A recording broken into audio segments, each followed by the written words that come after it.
Red cameras can feel very intimidating at times because of all the parts and modules that you can attach to them. Thankfully, the user interface does not feel this way. It's very clean and straightforward. But while it may appear to be simple, it does contain a lot of power underneath the surface. So if you don't know what you're looking for, it can take some time to find your way around. Today, I will teach you how to be a power user when it comes to navigating around Red's menu system.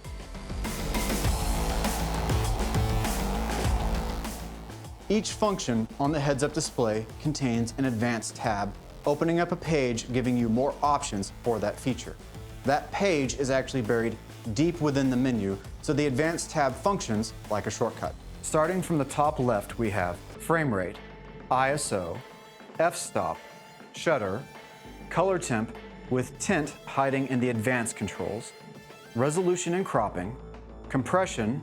Note that compression will auto-adjust to the best possible settings based on the resolution and frame rate if your current compression setting exceeds the possible speed of the Red mag, and menu for all other controls.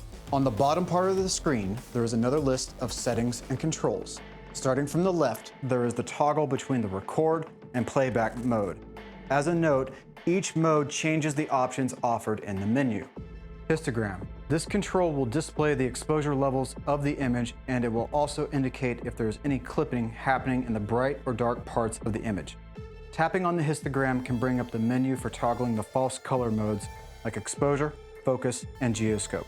This menu can also turn on or off the raw horizon views. The project status indicator is useful for knowing if HDR is set up, if you are gen locking your camera to another, or if other syncing functions are activated. The media status section is shown on the display as SSD. This will tell you the remaining space available on the Red mag. Tapping on this section will bring up the media formatting controls, in addition to allowing you to be able to eject the media from the menu. The power status section will tell you about your battery's remaining power. If the color on the voltage goes orange or red, then it's time to replace the battery. And the final section is going to be the audio meter section, which will bring up the audio recording and output controls. Now, let's take a look at some of these controls more in depth. The audio controls on this camera will allow you to set things like levels as well as headphone volume output. On an aside note, the preamplification system inside this camera is not as good as what you would find in a field recorder or a field mixer. So I would actually rely on those guys to record your audio and rely on this guy to capture a reference track or at best a backup.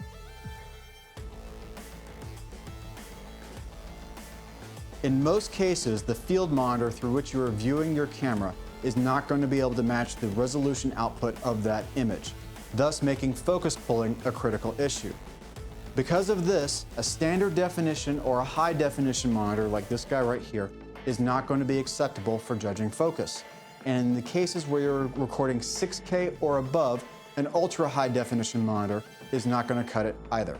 As a result, footage that looked in focus may become soft once shown at full resolution on the monitor. And sadly, the focus checking false color overlay is not as accurate as I would personally like. For judging focus, I personally use the Magnify Assist button. This will give you a pixel for pixel representation on the display and will be the ideal way for checking focus.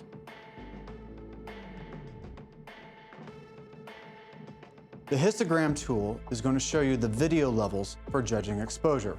The most important parts are going to be the vertical bars on the left and right-hand side of the level. That's going to be sometimes referred to as the field goal. These bars indicate if an amount of pixels are clipping into either pure black or pure white.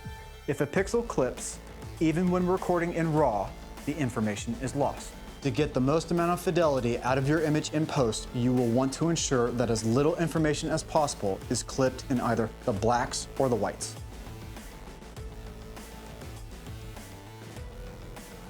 The false color mode will be for checking exposure. This mode will gray out the image except for 3 colors. Red will indicate parts of the image that are clipping in the whites. Purple will indicate clipping in the blacks. And green will indicate areas that are ideally exposed for skin tones, with an IRE value of 41 through 48. Unless you are going for a harsh or stylistic look, it is advised that most of your character's skin tone falls within this ideal green range. Now, let's take a look at some of the other functions found in the settings menu. The look menu controls most of the advanced exposure and color controls, like lift, gamma, gain, and curves. Unless you know what you are doing, I advise that you leave these functions off or at their default setting for a number of reasons. And the first one being they do not expand your camera's base latitude. In most cases, they only diminish it. And the second being is that they are very easy to forget about. There is no representation on the display that they're even on. So you could actually find yourself in a set it and forget it scenario, where you set the features on one day and then the next day you forget that they're on, and thus the camera will tell you you may be at ISO 320 when you could in fact actually be closer to ISO 1600. Display will control what you see in the viewfinder. Most of my time found in the menu is spent tinkering around with the functions found in this section. Some examples will be guides, zebra, FalseColor, video output, and other useful functions. Project contains most of the menu pages that the advanced controls shortcut to from the main display. Audio controls the audio. If your camera beeps when you press the record button and you don't like that, then the recording menu is where you can turn that off. Setup controls more of the advanced features needed for multicam and contains many of the pages found from the project status shortcut. And maintenance allows for the calibration of the sensor and OLPF, as well as upgrading and detecting new hardware. Media is where you format and eject your cards. It is useful to get all your red mags formatted and named prior to a shoot, so the editor will be able to tell which mag was shot first and from which camera it came. This is really helpful if your production was a multicam shoot. Be it the A cam or the B cam, you can do this by setting the reel number and the camera ID. Camera position is more optional and only essential if you're recording in stereoscopic 3D. Playback allows for you to preview your clips. Note that in preview mode, you can change your camera settings on a clip if the clip was recorded in RAW mode. If the setting is not possible to adjust in RAW, then the feature will be grayed out. The menu option will be different in this mode than in the recording mode, so be aware of which mode you are in if you do not see the function you are looking for. Power allows you to power the camera on and off, as well as adjusting other functions like sleep and auto shutdown. Filming in high dynamic range takes up a massive amount of data and really hurts on the compression. It might not always yield a positive result, particularly on a handheld and fast-moving shots. Test this feature before using it in the field. Focus. This mode allows you to adjust where the camera crops for the magnification/focus assist. If you want to adjust where the magnification zooms into on the display, then you need to set the mode to confirm, the zone to spot, and the size to small. Now you can customize where on the screen the image crops into by touching there without the need to reframe your shot.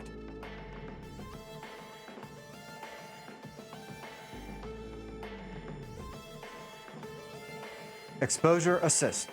It is there if you need it, but I never have. I advise leaving it off, and if you want to know more about it, check out the operations manual at red.com. Presets will be covered in another video. Red cameras offer an amazing amount of versatility to adapt to different situations. Today we took a look at the heads-up display as well as the audio and exposure controls.